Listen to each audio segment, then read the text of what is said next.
নমস্কার বন্ধুরা, আজ আপনাদের নিয়ে এসেছি এমন একটা জায়গায় যা একেধারে এক বিষয় আবার অন্যদিকে এক বিশাল বিতর্কের কেন্দ্রবিন্দু। হ্যাঁ, ঠিকই ধরেছেন বন্ধুরা। আজ আমি দাঁড়িয়ে আছি ঐতিহাসিক ফারাক্কা ব্যারেজের সামনে। গঙ্গা নদীর ওপরে নির্মিত প্রায় 2 থেকে 24 কিলোমিটার দৈর্ঘ্য এই ব্যারেজটি দেখতে যতটা সুন্দর, এর পিছনের গল্পটা কিন্তু ততটাই জটিল।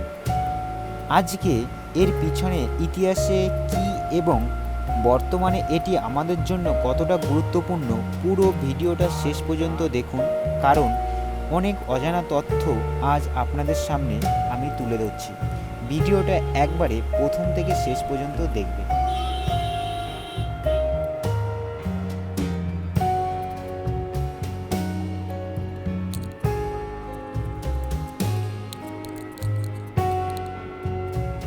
Welcome back to my YouTube channel. আশা করি সবাই ভালো আছে।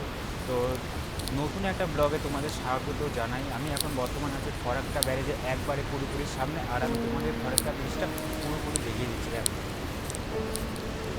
কত সুন্দর লাগছে।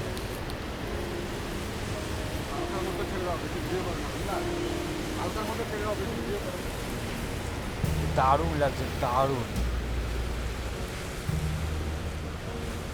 দেখো, দেখার মতো।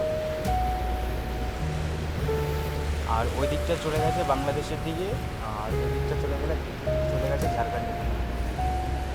দারুণ দারুণ। আর টোটাল গেট হচ্ছে 109খানা গেট ফারাক্কা ব্যারেজে। আমি কোনোদিনও ভাবতে পারিনি যে সামনাসামনি থেকে দেখবো, মানে এতটাই সুন্দর লাগছে, দেখার মতো।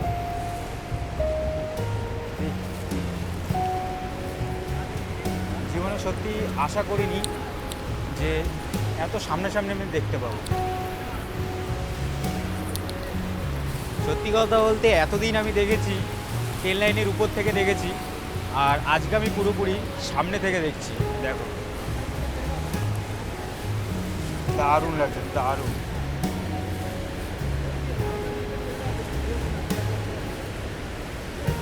কথা বলতে ভীষণ ভীষণ।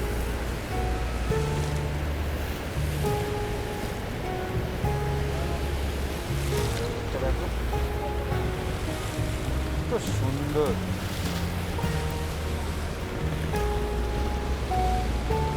জীবনে দেখবো বলে, এত সামনে থেকে দেখবো বলে কখনো আশা করি, সত্যি কথা বলতে। আর জলের স্পিডটা দেখো, আর সাউন্ডটা দেখো, জাস্ট ব্যাপক, মারাত্মক। একটা বোট যাচ্ছে দেখো। ইতিহাস ঘাটলে দেখা যায় 1970-এর দশকে এই ব্যারেজটি চালু করা হয়েছিল।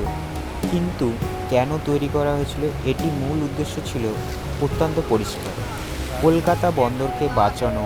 গঙ্গা নদীর পলি জমে কলকাতা বন্দরে নিবিড় কমে যাচ্ছিল, বড় বড় জাহাজ আসতে পারছিল না। তখন সিদ্ধান্ত নেওয়া হয়েছিল গঙ্গার জলকে ভাগীরথী হুগলি নদীতে ডাইভার্ট বা ঘুরিয়ে দেওয়া, যাতে জলের তোড়ে পলি ধুয়ে যায় এবং কলকাতা বন্দর সচল থাকে। 1975 সালে আনুষ্ঠানিকভাবে এই ব্যারেজটি কার্যক্রম শুরু করা হয়। একটু ভালো করে লক্ষ্য করুন এই বিশাল কাঠামোর দিকে। এই ব্যারেজটি মোট 109টি লক গেট রয়েছে। বর্ষাকালে যখন এই গেটগুলি দিয়ে কোটি কোটি কিউসেক জল গর্জন করে বয়ে যায়, সেই দৃশ্য দেখার মতো। শুধু তাই নয়, এই ব্যারেজের উপর দিয়ে চলে গেছে রেল লাইন এবং জাতীয় সড়ক, যা উত্তরবঙ্গের সাথে দক্ষিণবঙ্গ এবং উত্তরবঙ্গ ভারতকে যুক্ত করেছে। অর্থাৎ এটি কেবল জল নিয়ন্ত্রণের মাধ্যম নয়, এটি আমাদের যাতায়াত ব্যবস্থার একটি লাইফলাইন। চলুন একটু নজর দেওয়া যাক ফিডার ক্যানেলের দিকে। প্রায় 38 কিলোমিটার দৈর্ঘ্য এই ক্যানেলটির মাধ্যমে গঙ্গার জল চলে যায় হুগলি নদীতে। তবে এই ফারাক্কা ব্যারেজ কিন্তু শুধু ভারতের নয়, আন্তর্জাতিক রাজনীতির একটি বড় অংশ। বাংলাদেশ ও ভারতের মধ্যে জল বন্টনের চুক্তি নিয়ে বহু বছর ধরে এই ফারাক্কা ব্যারেজের আলোচনায় কেন্দ্রবিন্দুতে রয়েছে। শুকনো মরশুমে জল বন্টন নিয়ে দুটি দেশের মধ্যে যে চুক্তি আছে, তার নিয়ন্ত্রণ কিন্তু এই ফারাক্কা থেকেই যায়।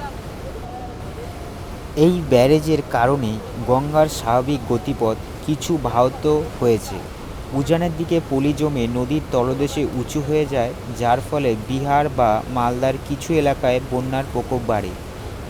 অভাব ভাটির দিকে ফরেক্কার কারণে নদী ভাঙনের সমস্যা পড়ে বহু মানুষ, অর্থাৎ একাধিক এটি যেমন আশীর্বাদ, অন্যদিকে কিছু মানুষের জন্য এটা বড়ই চিন্তার কারণ। আমরা যদি বিতর্কের দিকে সরিয়ে আমরা কিছু সৌন্দর্যের দিকে তাকাই, তবে ফারাক্কা কিন্তু একটি দারুণ পর্যটন কেন্দ্র।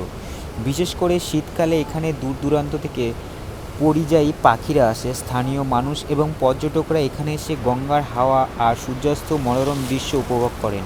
হিলসা বা ইলিশ মাছের জন্য ফারাক্কায় একটি আলাদা নামডাক আছে। এখানকার স্থানীয় অর্থনীতি এই নদী এবং ব্যারেজকে কেন্দ্র করে অব্যাহত হয়।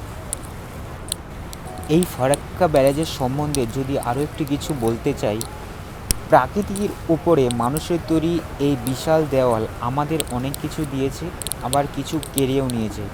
তবে সব মিলিয়ে ফারাক্কা ব্যারেজ আমাদের ভারতের এক গর্বের নিদর্শন। চলো বন্ধুরা, এবার ফিরে আসা যাক ব্যারেজের আন্তর্জাতিক প্রভাবের দিকে। ফারাক্কা ব্যারেজ ভারত ও বাংলাদেশের দ্বিপাক্ষিক সম্পর্কের ক্ষেত্রে ইতিহাসের সবচেয়ে বড় বিতর্কের জায়গা। গঙ্গা একটি আন্তর্জাতিক নদী, কিন্তু ফারাক্কা ব্যারেজ কি বাংলাদেশের সীমান্ত থেকে মাত্র 16.5 কিলোমিটার দূরে ভারতের ভিতরে অবস্থিত। ব্যারেজটি চালু হওয়ার পর থেকেই বাংলাদেশের অভিযোগ করে আসছে যে শুল্ক মরশুমে অর্থাৎ মার্চ থেকে মে মাসে ভারতে নিজেদের প্রয়োজন মেটাতে জল আটকে রাখে। এর ফলে বাংলাদেশের পদ্মা নদীতে জলের প্রভাব আশঙ্কাজনিতভাবে কমে যায়। একটা জীবন্ত নদী কীভাবে শুকিয়েছে মরুভূমিতে রূপান্তরিত হতে পারে তার জ্বলন্ত উদাহরণ হয়ে ওঠে এই বাংলাদেশের উত্তরাঞ্চলের এই জায়গাটাই। আর ওদিকটা নতুন একটা ব্রিজ হচ্ছে, এখনও তৈরি হয়নি, মানে কাজ চলছে, ব্রিজটার কাজ চলছে নতুন।